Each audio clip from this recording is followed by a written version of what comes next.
Lockdown पुन्हा भारतामध्ये होऊच शकत नाही जर आपण काळजी घेतली तर. हे सांगायचं कारण म्हणजे भारतात पुन्हा एक गंभीर आजार येतोय, निपा व्हायरस. हा व्हायरस नवीन नाही, पण जिथं हा व्हायरस आढळतो तिथल्या प्रशासनाला लगेच सतर्क व्हावं लागतं.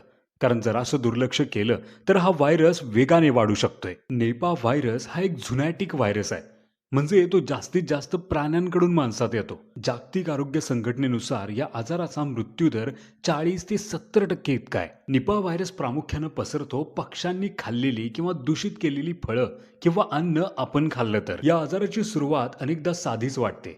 ताप, डोकेदुखी, अंगदुखी, घसा दुखणं किंवा थकवा, आणि त्यानंतर काही दिवसात परिस्थिती गंभीर देखील होऊ शकते. श्वास घेण्यास त्रास, मेंदूवर सूज किंवा बेशुद्ध अवस्था, आणि हे करत करत अगदी कोमापर्यंत जाऊ शकतं. त्यामुळं वेळेवर वैद्यकीय मदत घेणं गरजेचं असतं. दुर्दैवानं निपा व्हायरसवर कोणताही ठोस इलाज किंवा अजूनही लस तयार झालेली नाही. पण तरीही आपण काही सोप्या आणि महत्त्वाच्या गोष्टी लक्षात ठेवल्या पाहिजेत. फळं किंवा भाज्या नीट धुवून स्वच्छ करून खा. आजारी व्यक्तींशी जास्तीत जास्त संपर्क टाळा.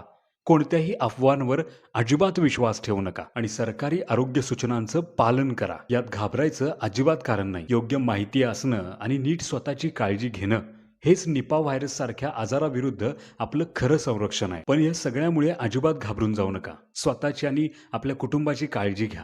जर काही लक्षणं कोणाला आढळली तर लगेचच वैद्यकीय मदत घ्या. आणि हा व्हिडिओ तुम्हाला जर महत्त्वाचा वाटला असेल तर शेअर जरूर करा.